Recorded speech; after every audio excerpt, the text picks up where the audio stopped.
Fight On family, Preston's Paradise here. And the question I'm asking today is, how good will this USC defense be in 2025? We have a lot of new faces, lots of young talent on this team that saw glimpses on the field last year, or for some players didn't really see the field at all. Got some new coaches as well. So let's take a look at what went down last year. And I'm going to do some projections as to how good I believe this defense will be or can be come 2025. So let's get into it. Now let's take a look at some of the team defensive stats from last season, right? Average 235 through the air, 141 on the ground, around 377 yards per game, 24.1 points a game. You know, what an improvement from 2023, right? Where they averaged 34 points per game allowed. And that's Dan Lynn. And, I try to make an analogy. I mean, I could think of a painter, think of an architect, somebody. Dan Lynn, in my opinion, with last year's defense, the talent on the field, the ability of the guys that we played with, the lack of size up front, he was essentially trying to build a nation with mud and water and really did a good job. And that's why I'm so confident in what this defense can do come 2025 season, right? Struggled getting to the quarterback. Struggled creating turnovers, but played in every loss was a one possession game except for like one, right? Did an excellent job at really just figuring things out on the fly, scheming up defensively and making it tougher for opposing quarterbacks to get stuff done. I think these numbers really they all correlate with each other, right? So us having that size, more size up front, is going to help the secondary so much more, come next fall. Them not having to cover guys for multiple seconds, 10, 12 seconds. When you can't get to the quarterback, you can't sack the quarterback. I mean, I went through these numbers, and we had 21 sacks last year. It kind of surprised me when I saw that number. I was like, wow, that's honestly more than I thought we had. 12 interceptions as well. Seems, I know we had a couple guys that, we're able to get those interceptions. We had about 4 or 5 guys that were able to get multiple interceptions, so that was cool. 6 forced fumbles as well. 18 turnovers overall. But Dan Lynn is a genius, man. A young genius, one of the brightest minds on the defensive side of the ball. I feel, as strongly about his ability as I do Lincoln Riley's ability on the offensive side of the ball. And now we got, Rob Ryan in the fold. Coaching the linebackers, man, they're having a lot of fun. They're learning a wealth of knowledge from a guy who breathes, sweats, and bleeds football. From one of the greatest football families in the history of the game. So this is kind of just a glimpse of what we did last year, and struggled at times, obviously, but we're shorthanded. Lost one of our best defensive players in Eric Gentry, pretty much at the top of the season. Obviously, we had a defensive lineman become a traitor and quit on us as well. So that hurts, man. That hurt, but they were still able to really scheme, some stuff up and really, do well defensively and play in, multiple one-possession games when, things got tough. Here's a look at some of our defensive leaders last year. Our leading tackler was Easton Mascarenas Arnold with 94. The guys that were getting the interceptions last year, Jalen Smith had 2, Mason Cobb had 2, and EMA also had 2. Our leading sack leader, Braylon Shelby and EMA, both had 3. And, Braylon Shelby's coming back, so that is a plus. Forced fumbles, Kamari Ramsey with 2, Eric Gentry with 1, and Desmond Stevens with 1. All 3 of these cats are coming back. So this, these numbers, right, with, Braylon Shelby, this is a guy I'm super high on, man. I am super high on Braylon Shelby, super high on, Cam Fountain, super high on Devin Tompkins. Those guys, on the edges, I feel very comfortable about. I believe they're going to continue to progress. I would not be surprised if you see Braylon Shelby get to that 6 to 8, sack mark come next season, man. He has just continued to get better and better as last season went on. And, I saw it with my own two eyes. Saw it against LSU, saw it against Michigan, saw it against Texas A&M in that bowl game. I mean, he is really just truly learning the technique of how to get into the backfield, how to get to the quarterback, and be disciplined. Saw that as well with Cameron Fountain, right? Another young player, a little bit younger than Braylon, but he is going to be something special. Very, very excited about that. Kamari Ramsey, man. Kamari Ramsey on board. I think we're looking at what could be an All-American season for Kamari Ramsey, as well as Eric Gentry. And Desmond Stevens, man, he's going to be, that number 2 backer. Just got to knock on wood that all these guys stay healthy, but I think there's no doubt in my mind that we aren't more of an opportunistic team come next season. Kind of see some of that stuff that we saw in the 2022 season, 2023 season, where, the defense was actually terrible in those seasons, but they were constantly getting interceptions, constantly creating turnovers, created some of the most turnovers in the entire country in those seasons. And we're going to get back to that this year because we have, all 3 lines, all 3 levels of the defense are going to be much bigger, much faster, much more talented, and I think we're just going to be able to continue to generate more turnovers come 2025 season. I'm going to talk about some difference makers on all 3 levels of the defense. Going to start with the defensive line, and I'm just going to kind of give my 2 cents on this. Keyshawn Silver is big time, man. If you've been here on the channel, you remember when I did the portal pickups, like I selected this dude. The moment I saw him, after last season, I was like, this is what I want. This is the guy that we need. This is the guy that we need, to compete for a Big Ten championship. This is what we need to elevate and get to the next level as a team. And, we got him. We got him. I can't believe it, but we got him. So Keyshawn Silver, big time, man. He, as well as Kobe Pepe, I believe are really going to anchor that interior of that defensive line. Those are the guys I feel most comfortable with right now. Love Josh Jarrett as well, man. You see him getting working here with Kobe Pepe in the offseason. It's beautiful stuff. Josh Jarrett can't teach that size. 6'6", 350 pounds. Truly unbelievable, at the nose guard. And quite an athlete at that size as well. Is a little bit younger of a player, but can't wait to see what he's going to do. But this defensive line room is something special, man. Very, lots of different flavors. Jade Abasari is going to be in the mix as well in the interior.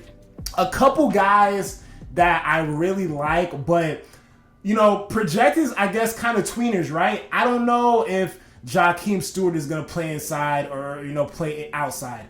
I don't really know if Devin Tompkins is gonna primarily play inside or outside, but fully confident in those guys. And Devin Tompkins, I think, is gonna take a big jump too. He had a very nice season, made some good plays last year. In terms of the freshmen, in terms of Jakeem and a guy like Floyd Boucard, those guys came in, got on campus looking like grown men, looking college ready. So we may see them, in the rotation as well. I would not be surprised to see that. But super happy. I mean, even think about a guy like a Gus Cardova, not on campus yet, but a guy that could definitely make an impact. A bigger kid that might be a little bit more physically ready when he gets on campus, even though he wasn't even there for spring, right? He's going to be a summer enrollee, but very, very excited to see him get things going. But when it comes to Cam Fountain, when it comes to Braylon Shelby as well, those are really the guys that are the future on the edge, man. And I think you're gonna really plant their foot in this season and really wake people up to who they are as potential NFL players in the future. So can't wait to see what these guys do. I think they're gonna be very, very stout when it comes to the run game. If you listen to Keyshawn Silver when he went on Trojan Live, he kind of talked about, I'm kind of going to paraphrase this, but he essentially spoke on the fact that he thinks he's kind of, mastered, stopping the run, plugging the holes. He wants to make more plays in the backfield. He wants to get to the quarterback. as well, right? That's the next elevation of his game as an interior defensive lineman. So that's beautiful, man, because if these guys can plug holes and get into the backfield, keep the linebackers clean, make things easier on the secondary, we're going to be a problem, right? Showed those numbers before, gave up around 24 points per game on defense last season. If that number gets down to, maybe 19 points a game, maybe, 15 points a game, there's no doubt in my mind this team will not be competing for a Big Ten championship, for a Big Ten title, in contention for something like that. And, that's where I'm at right now with the team. I think my goal is, to make it to a Big Ten title game, compete for a Big Ten championship. Not going to get too crazy, not going to think about national championships right now. Obviously, you play to win the game, in the words of Herm Edwards. But, there's no doubt in my mind, right? Because we were so good last year with, not much, right? Now you got multiple guys. You got guys on the team, 350 pounds, 330 pounds, 340 pounds. A bunch of guys over 300, a bunch of guys, a few guys hovering around that 290 mark.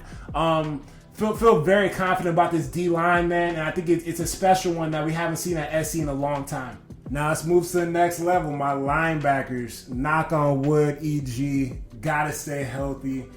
This is an unbelievable player, right? Like, can really do anything on a football field, creates turnovers, super savvy mentally, just make plays.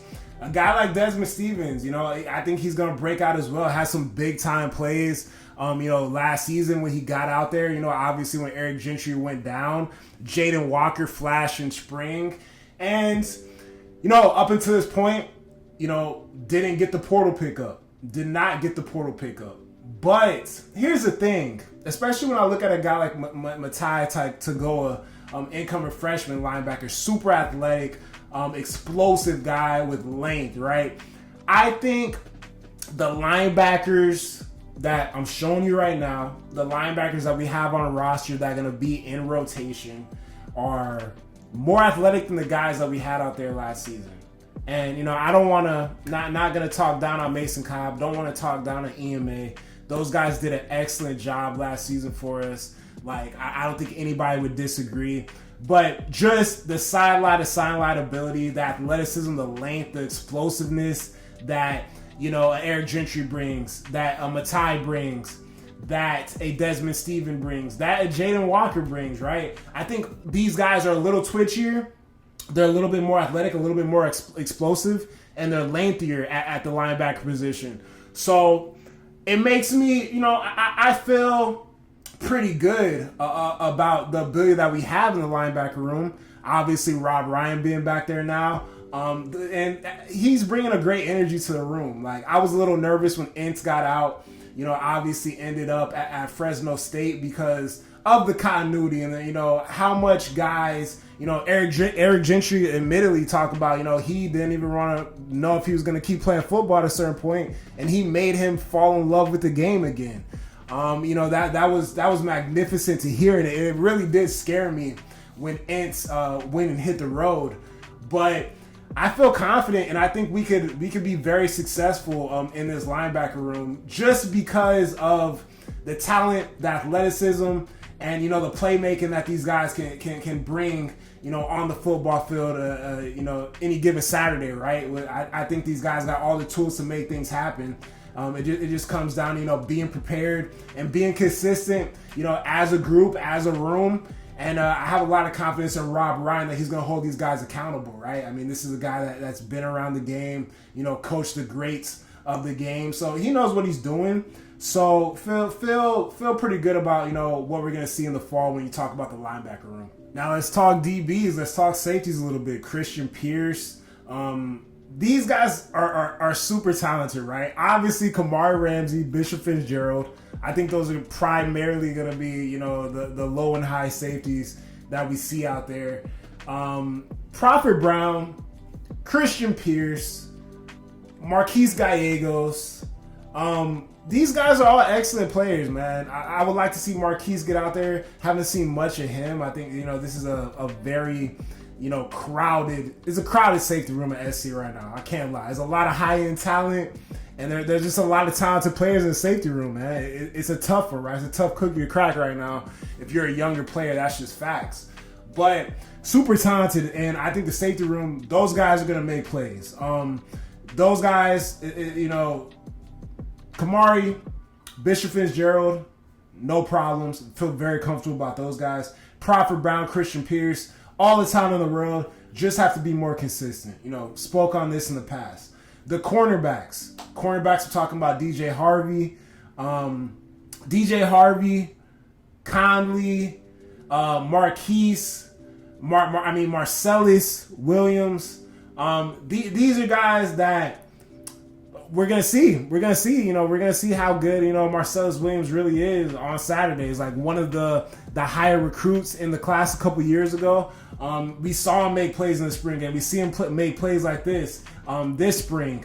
Has a lot of talent, right? And great news coming out of camp that this guy has really been balling out this past spring. I feel pretty good about the secondary. I think they're gonna have an easier go than the secondary last year as well. And not even to forget about a guy like DeCarlos Nicholson. A guy back there is going to be playing corner, a longer corner, a bigger corner that has the experience. So he's probably going to be teaching those guys the ropes a little bit of Dan Lynn's defense, Dan Lynn's secondary. Obviously have Trevon Reed back there as well, new secondary coach. Got Belk back there. So these guys, these coaches know what they're doing. These coaches definitely know what they're doing. We got guys that played in the NFL.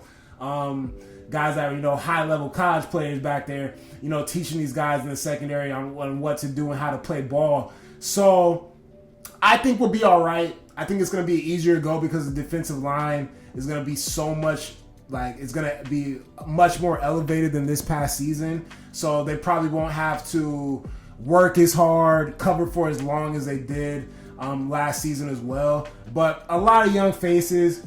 A few faces that I need to see a little bit more consistency from. But, when I talk about a guy, Kamari Ramsey and Bishop Fitzgerald, I have no anxiety on those cats, and I think we'll be all right in the secondary.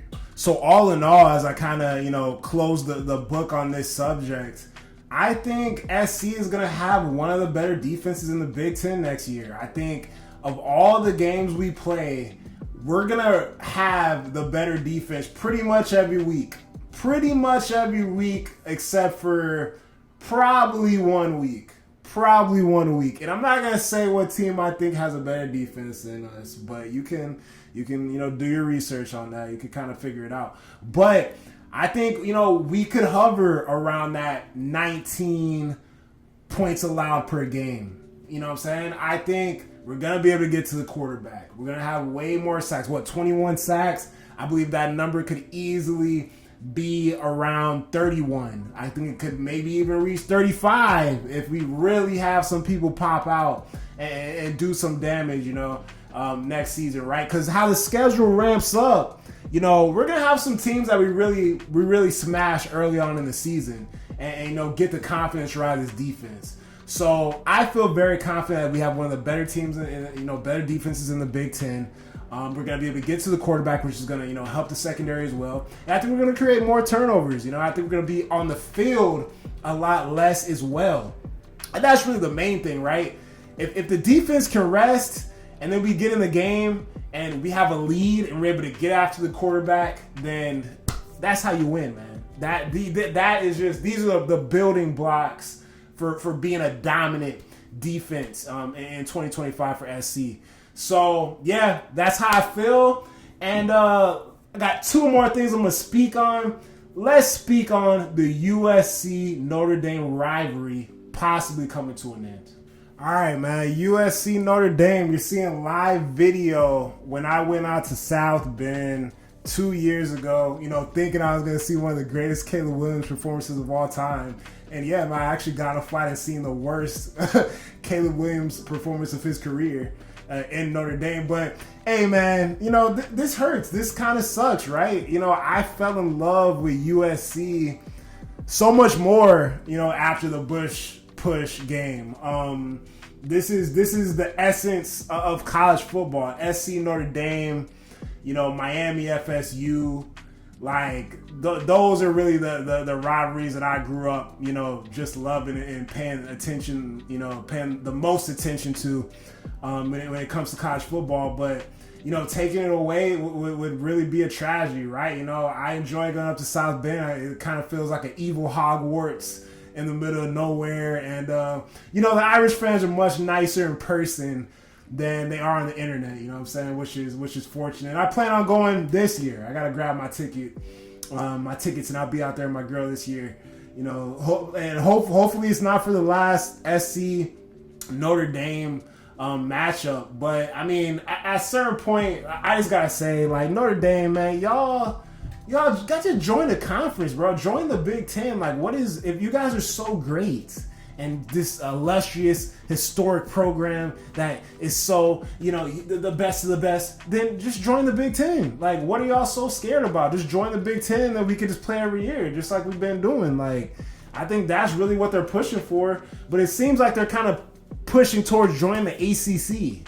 Like, now you got like 4 or 5 ACC games on your roster because you're trying to get into the ACC, which we know the ACC in terms of football is just a garbage conference, man. Like, they didn't even generate a large sum of money in comparison to the Big Ten or the SEC did last season. But I don't really got too much of an opinion on it. I like the rivalry. I like the trash talk. I like going up to South Bend, man. I'm buckling up shin straps. I'm screaming. I'm turning up. And I hope the rivalry continues. It would be sad for it to end because, it creates so many fun experiences, so many fun memories, and brings people together, man. You see down there, Frosty and Matt Leinart and those guys. Everybody comes together. I like how Brady Quinn and Matt Leinart do their little bet and stuff, as the game goes on and stuff like that. Unfortunately, I think Matt had to dress as a leprechaun last year. That was whack. Sorry about that, Matt Leinart. But, hey, this year, I'm going to be out there. We're going to be doing some fun stuff, and hopefully we get a W. And hopefully the rivalry continues. And last order of business, man, next season, this coming fall, I am going on the road. I mean, I'm traveling to multiple USC football games. I'm going to be in Oregon. Already got the tickets for that. Got the tickets week 1 for Missouri State. Got the tickets for Michigan. And I'm going to continue to build on this, right? Like, I have things to take care of. I do have a life. I do have responsibilities. But I'm going to, lay things out, going to figure things out. And I will continue to add games on here that I will be attending and witnessing USC football, man. And it's going to be fun. I'm going to be filming content, asking fans questions, just having fun, man. Just turning up at the tailgate, poking fun at opposing teams. Just some hijinks, some good content, and something that I think would be really cool for the USC YouTube community. I hope to meet a lot of you guys next fall, on the road. Hopefully that would be fun. I'm already connect with a few other USC content creators as well. And yeah, man, if you guys have any way you can help me out, along the way, or if you have any suggestions for anything, just let me know in the comments. And yeah, man, it should be fun. I hope to meet some subs, meet some new people out here. And yeah, man, hopefully SC goes 12-0. Every video can be super fun, and we all have a good time. So with that being said, I appreciate you guys, watching this video, especially if you got to this point. This is a longer video, but had a lot to talk about, man. I enjoy, making this video here today. So if you enjoyed it, you guys are the best. We recently just surpassed 1,300 subscribers. So let's get it going, man. Road to 2,000. Let's keep it going. I'm going to continue to keep cranking out content as the off season, continues on. And we're getting closer. We're getting closer to the season. So, can't wait to see what this team is all about. And as always, guys, have an excellent Wednesday. Is hump day, but have a good one. Get after it and fight on. Peace.